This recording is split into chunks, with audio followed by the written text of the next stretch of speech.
Hi guys, நான் தான் உங்கள் மெர்சல் ராஜா. முக்கியமாக சப்ஸ்கிரைப் பண்ணிவிடுங்க. என்ன விஷயம்னா, இன்றைக்கி நம்ம தளபதி பற்றி தாங்க இன்றைக்கி ஒரு சின்ன விஷயம். அதாவது முக்கியமாக நீங்கள் பார்த்துட்டு இருந்தீங்கன்னா சப்ஸ்கிரைப் பண்ணிவிடுங்க, லைக் போட்டு விடுங்க. அப்போ தான் நான் டெய்லி போடுற வீடியோ உங்களுக்கு வந்து சேரும்.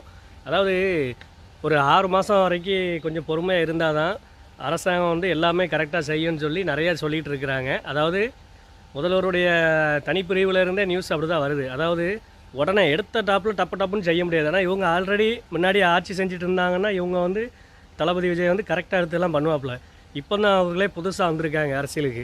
அதே மாதிரி அவர் நல்லா படித்தவர், வெளிநாடு ஃபுல்லாக சுற்றி பார்த்துருக்காரு, சினிமா நடிச்சிருக்கிறாரு. அதனால் அவர் வேறு லெவலில் கொண்டு போவார்.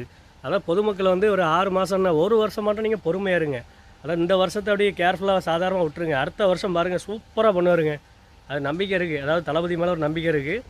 அந்த நம்பிக்கையை வந்து அவர் வீண் பண்ண வைக்க விட மாட்டார். என்னென்னா, நிறைய பேர் ஊடகங்களில் வந்து நிறைய விஷயங்கள் சொல்லிகிட்டு இருக்காங்க. என்ன சொல்கிறாங்கன்னா, விஜய் வந்து சாதாரணமாக பண்ணுறாரு, இப்படி பண்ணிகிட்ருக்காரு, அப்படி பண்ணிகிட்ருக்காரு, நியூஸில் பேச மாட்டேக்காரு, அங்கே பண்ண மாட்டேக்காரு, இங்கே பண்ண மாட்டேக்காருன்னு சொல்லி நசன்னு கேள்விக்கு மேலே கேள்வியை கேட்டுட்ருக்காங்க.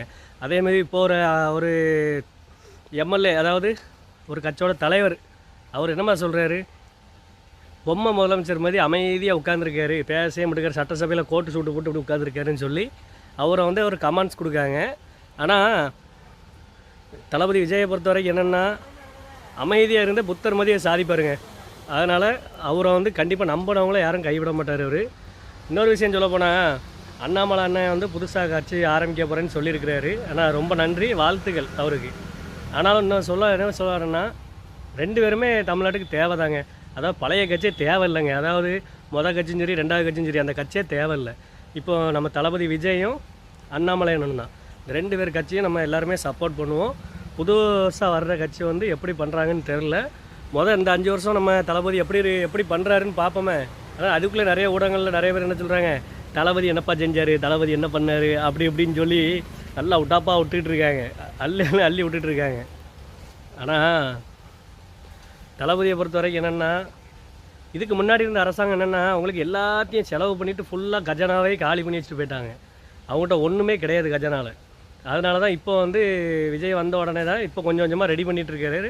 எப்படியும் ஒரு 8 மாதம் 10 மாதம் அவர் ரெடியாகி முடிகிறதுக்கு. அதுக்கப்புறம் தான் தமிழ்நாட்டிலேயோ எல்லாமே சட்டம் ஒழுங்குன்னு குறைன்னு சொல்லி சொல்கிறாங்களா, அந்த ஒழுங்கு குறையே கிடையாது. சட்டம் நல்லா தாங்க இருக்குது, சட்டங்கள் நல்லா தான் போயிட்டுருக்கு. ஆனாலும் நீங்கள் நிறைய கேள்வி இருக்கும் உங்களுக்கு, இங்கே அப்படி இருந்துச்சு, அங்கே அப்படி இருந்துச்சு, இதில் எப்படி இருந்துச்சு. ஆனால் எல்லாமே தளபதி பார்த்துட்டு தான் இருக்கார். அவரோட பார்வையில் வந்து கண்டிப்பாக இருக்குது, நல்லது செய்வார். நம்பிக்கையோடு இருங்க, கான்ஃபிடன்ஸாக இருங்க. முக்கியமாக நல்லதே நடக்கும். முக்கியமாக சப்ஸ்கிரைப் பண்ணிவிடுங்க. நாளைக்கு ஒரு வீடியோவில் சந்திக்க. நன்றி, வணக்கம், பாய்.